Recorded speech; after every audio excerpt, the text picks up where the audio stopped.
Ako po si Julius Castroverde. 2 years na po ako dito sa store. Attendance summary. Ang pinakamataas kong late ay noong July. Sales. Ang high sales ko ay noong May 2025 with transaction count of 30.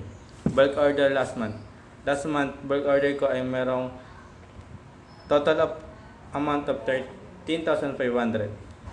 AVR last 5 months, violation ko po is yung incomplete fill out sales form, TV ads not open, overdue parcel.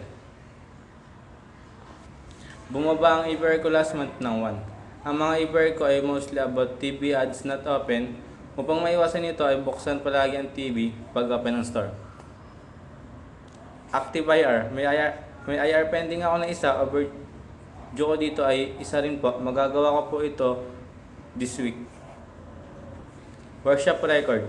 Sa workshop record ko ay may excellent na 0, good 0, satisfactory 2, needs improvement 1, at 4, 0. May improve ko to sa pamamagitan ng